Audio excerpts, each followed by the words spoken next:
Have you ever walked into a room and immediately known that the two people talking in the corner just had a disagreement?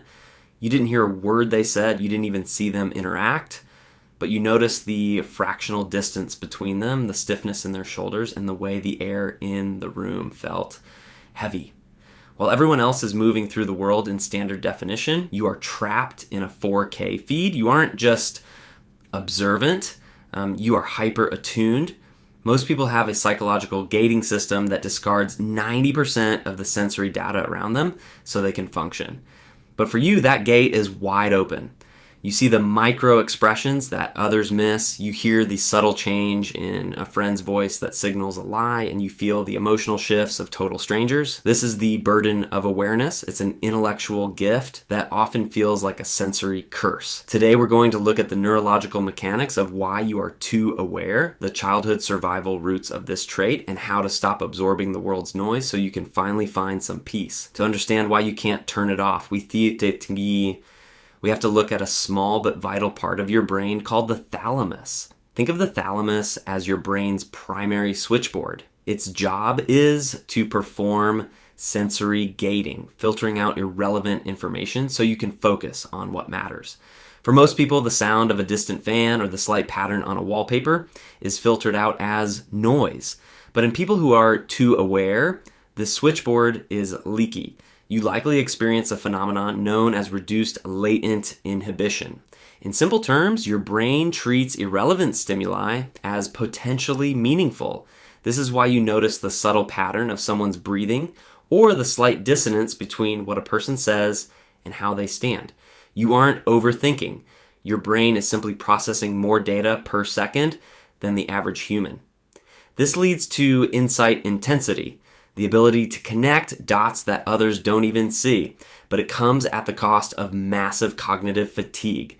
You aren't tired because you're weak, you're tired because your brain is running a supercomputer on a battery designed for a smartphone. If you've ever been told you're reading too much into things, only to be proven right weeks later, comment the word truth below. Let's see how many of us have this leaky filter. The second layer of this psychology involves your mirror neuron system. These are the cells in your brain that allow you to understand and simulate the experiences of others. While everyone has them, people who are too aware often have a hyper-responsive system. This leads to what psychologists call emotional absorption. When you are around an anxious person, you start to feel a tightness in your chest. When you are around someone who is grieving, you feel an inexplicable weight on your shoulders. You aren't just empathizing with them, you are becoming them. For the hyper-aware, social interactions aren't just conversations, they are biological downloads. You are constantly mapping the internal states of everyone around you. This is why you likely crave solitude. It's not that you don't like people, it's that you need to get away from the noise of their internal worlds just to remember what your own emotions feel like. High awareness is rarely just a biological accident. Often it is a developmental adaptation. Many people who are too aware grew up as parentified children or in environments that were emotionally unstable. If you grew up with a parent who was volatile, depressed, or unpredictable, your safety depended on your ability to read the room before you even walked into it. You learned to track the sound of footsteps, the clink of a glass, or the specific silence that meant trouble. This is called hypervigilance. You turned your awareness into a radar system to protect yourself. But here's the tragedy, even though you are no longer in that environment, your radar is still at full power. You are still scanning for threats that no longer exist. You are a civilian living with a soldier's nervous system. And understanding that your awareness was once a survival tool is the first step in realizing that it doesn't have to be your master anymore. Because you see so many variables, the simplest decisions can feel like a high-stakes chess match. This is the paradox of choice. While someone else sees a red flag in a partner and walks away, you see the red flag, but you also see the childhood trauma that caused it, the potential for change, and the 3 different ways the conversation could go. Your high awareness makes it difficult to simplify reality. You see the nuance in everything, which can lead to analysis paralysis. You spend so much time observing the invisible gears of a situation that you forget to actually engage with the situation itself. You are so aware of the potential for failure or the hidden motives of others that you might find yourself standing still while the world moves past you.